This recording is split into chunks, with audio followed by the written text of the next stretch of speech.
there, and welcome back to the channel. All right, so in this video I will be talking about how did I end up here in Mexico. Okay, so my nomadic lifestyle started when I was very young, but fast forward to arriving here in Mexico.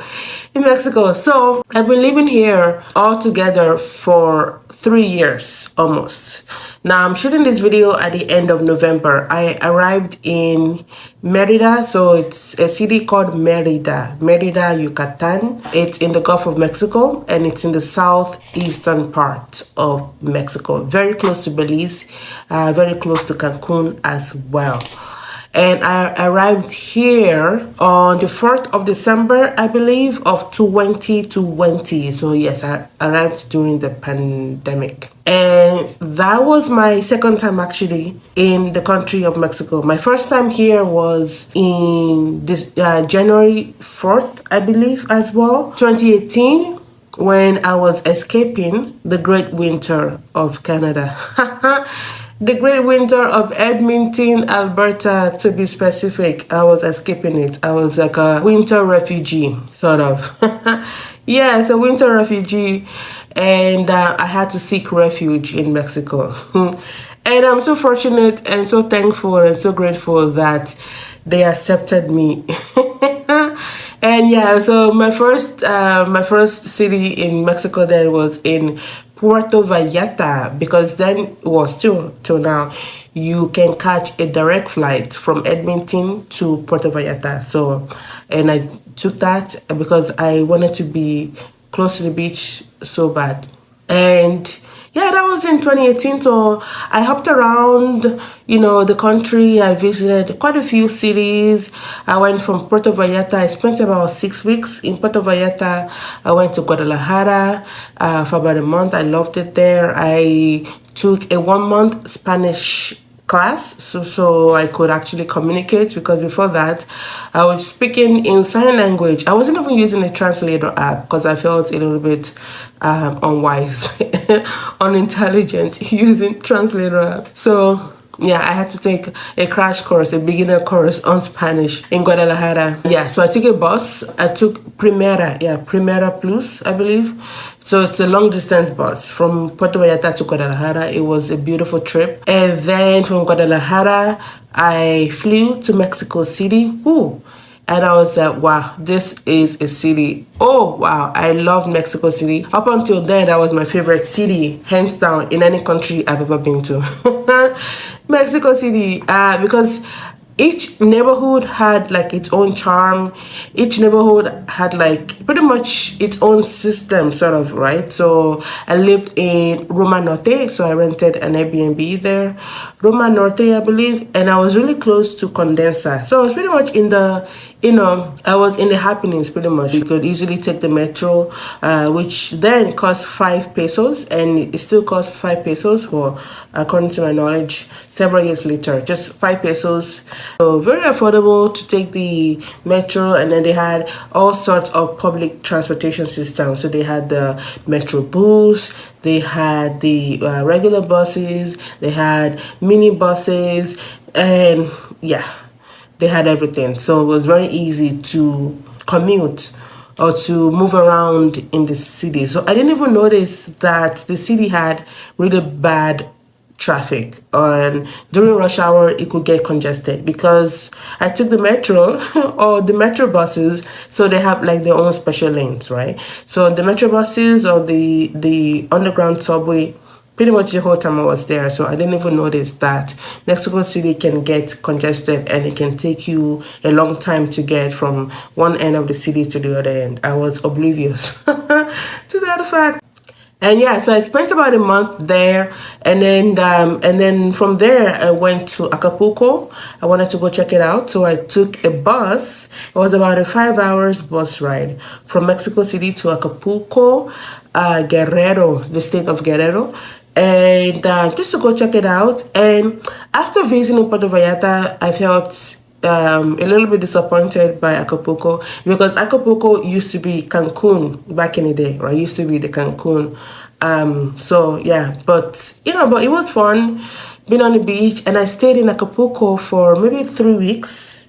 Yes, I stayed there for about 3 weeks, and it was just okay. I didn't really have fun because I felt the insecurity of Acapulco, the fact that there were so many police officers, National Guard, military police, tourist police, all sorts of police forces pretty much parading the tourist zone, right? So the beach area. I just felt like, whoa, this city cannot be safe. But anyway, I had fun there in Acapulco. I enjoyed taking the Volkswagen, right? Or Volkswagen, yeah, well, it's German. I enjoyed taking the Volkswagen. So, because in the front passenger side, right, you would have two people sit. I don't know if it's still, I mean, if it's still going on post-pandemic, but I went pre-pandemic. So it's like those beetles, right? That's what they call them, like bugs, right? Beetles would take 6 passengers. So the driver and then the 2 passengers, on the passenger seat, and then the 3 at the back. So like we're all like, oh, all squished in. And it reminds me of Nigeria, especially during fuel scarcity. So during fuel scarcity in the 90s, I'm pretty sure it's still going on after so many decades. People would just cramp themselves into taxis, because there weren't a lot of taxis driving. Sometimes you have people sitting on the hood of the taxi just to get around, right? So that sort of reminded me. But anyway, it wasn't due to first scarcity. It was just, that was just, the system, right? You just, cramp yourself in the video. So that would be my highlight actually of Acapulco, just those tiny videos. It was almost like going back in time. It was almost like going back to the 90s, right? But these videos were like in great shape, and they were, a major public transportation system. And they also had buses as well, and I also enjoyed taking the buses. The buses, as I would describe them, were like moving nightclubs. They were like mobile nightclubs. So the buses were like decked out. I've never seen a public bus that decked out before. They had like large 50-inch plasma TV, like at the front, like sound systems and like music blasting like in the middle of the day. And then at night, some of the buses will actually light up like inside and outside. So it's like it was like a club. I'm like, how can somebody even pay attention driving and actually driving safely while you have all this distraction going on? So I really enjoyed that. So they had 2 types of buses. So they had the one bus with the air conditioning that cost a little bit more in pesos, and then they had these other buses. I can't remember what they are called. I'll look them up, maybe leave them in the description box. So these other buses, a little bit cheaper, no air conditioning, but Acapulco, it's on the coast, so it doesn't get as hot. And yes, you could choose between 2. And when I had the opportunity, I would choose the mobile nightclub, because I mean, where else are you gonna get such entertainment bus system, right? And it's like a regular, a regular public transportation system. So I enjoyed that. So pretty much, that would be what I enjoyed about Acapulco. I also saw my very first lucha libre wrestling match. I had the best time of my life. I laughed so much because who knew wrestling could be such a comedy? I found it very entertaining. And yeah, and then afterwards, that was pretty much my tour of the Republic of Mexico. So, and then I had to fly back. So I flew back to Toronto pretty much for a wedding, sister's wedding then. So this was like back in June, yes, June 2018. So I spent about 5 months plus just touring Mexico. I went back, so I was in Toronto for about 2 months or so, and then in September, I wanted to, September was time for me to go. I was done with what I went there to do. And then I thought, okay, so where to next? I've already seen Mexico. It's okay, but it's not really calling me back. So I was like, mini, manimal. Okay, let's go check out Colombia. Yeah, so this was like, yes, September 2018. And yeah, and I believe I took a direct flight. I have to check. I can't really remember. From Toronto to Cartagena, yes. Because usually if I'm going to a new country, I usually try to find a direct flight. So it doesn't matter which city. The city might not even be my interest. I just try as much as possible to get a direct flight. So I believe I flew directly from Toronto to Cartagena, Colombia. So and then I was there. I was in Cartagena for, maybe 5-6 weeks or 2 months. Yeah, actually I was in Cartagena for 2 months because I stayed in 2 Airbnbs for 1 month each. Yeah. And then I got tired of the heat. I was like, damn, this is hot. This is very hot. Even though it was in September, so September and October, but to me it was too hot, especially coming from Toronto. Even though I was there for the summer, but it's not that hot. So I thought, okay, where should we go next? So again, I toured Colombia. So I hopped around a little bit. I went to the bigger cities. I went from Cartagena, I flew to Bogota. Biggest regret, biggest mistake. And so I flew from like plus 30 degrees weather, very hot, humid, to like 8, 9, 10 degrees weather. In the daytime though, it warms up. So in the daytime, it's like 20 plus degrees, and I will wear a skirt and sandals. And the locals in the buses will be staring at me, be like, what is she wearing? Like, is she not cold? No, I wasn't cold. In the evening, yeah, it drops to maybe 10, 11, 12, sometimes maybe 8 degrees, but still, after escaping the winter of Edmonton, to me, that was nothing. But it was definitely cooler than Cartagena, where I was coming from. And yeah, I was very uncomfortable. I actually felt sick for about a week, a little bit over a week. So I couldn't really go out, couldn't explore. I was in my Airbnb buying all sorts of medication. All sorts of medication. Like I thought it was a cold, it was a flu, I had no idea. So I lost 1 week out of my 1 month stay in Bogota. So my experience in Bogota was like maybe a 5 out of a 10. Yeah, so compared to Mexico City, they don't really have like an advanced public transportation system. So you will take the bus, and then during rush hour, you will get stuck in traffic. You get stuck in traffic and it takes forever to get everywhere. Unless you live maybe on the, what is it called? Metro buses system, right? Trying to remember what it's called. So in Cartagena, it was called Transcaribe. So Transcaribe, it's like the metro bus. So they have their own special lane. In Bogota, I can't remember what it's called, but I would put it in the description or put it somewhere there when it definitely comes to me. So they're like rapid bus systems, right, with like their own special lanes. But obviously they don't go everywhere, right? So for my case, I lived really close to the airport. Obviously no metro buses, and then I have to go to Centro. So that took pretty much a while. Sometimes I would spend over 30 minutes waiting for the bus because the bus got stuck in traffic. I'm just waiting there like, oh my gosh. So yes, life in Bogota. So and then I was okay, this can be it. So where can we go next? So and then I flew to Medellin. When I got to Medellin, I was like, well, yeah, this is it. I was like, this is it.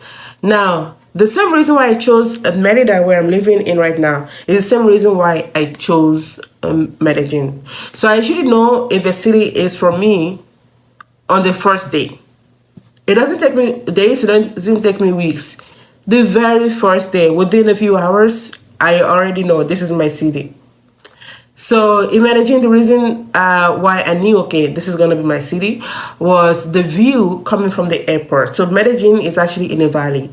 So, you can go uphill and then you can look down into the city. It's a valley. So I came at night, and so the bus ride from the airport to the city, I was like, whoa, this is so beautiful. This is like the most beautiful city I have ever seen, right? Because I could actually see the valley, right? So Medellin is also called Valle de Aburra. So the Aburra Valley, because it's in the valley. And it was really beautiful. I was like, yep. And then the temperature was, the best temperature I've ever lived in my entire life so far.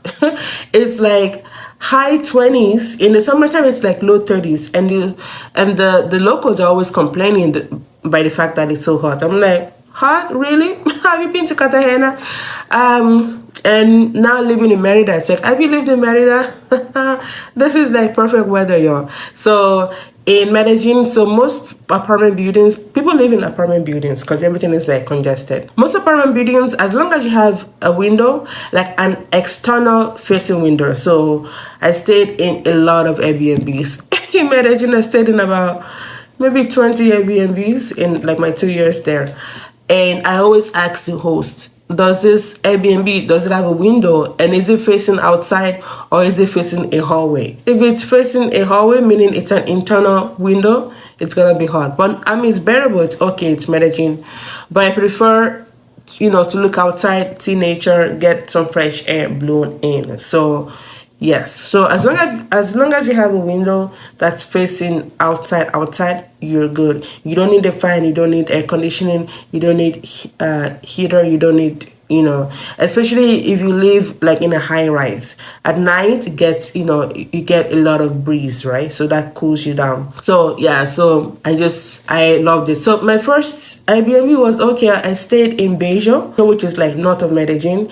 Then I didn't even know, because I mean I was still new in the city. I had no idea where I was. Until my Airbnb host, you know, like she had her own business. And so she told me, okay, so her business, it's like, you know, north of Medellin. It's like this. I was like, wait, but it's like south of Medellin, it's south of here. She was like, no, it's, and then she was like, okay, actually Bejo, it's a different municipality, right? I had no idea. So yeah, because then I would take the metro, like the train system from her place, which was a walking distance to the metro. And then I would take the metro to Medellin. I had no idea. I was going from one municipality to the other municipality after like 3 weeks of living there. I thought they were all the same, just one city. But yeah, and then afterwards I moved to another Airbnb in a neighborhood called Laureles. And that was when I knew, yeah, I think this is it for me. I think this is my final bus stop. I thought, okay, this is my final bus stop. Like, what is this? Oh, I loved living in Laureles. So I stayed mostly in Laureles or neighborhoods around it. Sometimes I'll move out, outside of the vicinity. Sometimes I'll move to the colonias, the barrios, in Centro. It depends on where I can get a 1 month Airbnb affordable, or at least that's also in my budget. That's also in my preferences in terms of what I was looking for. But most times I stayed in and around the Laureles neighborhood.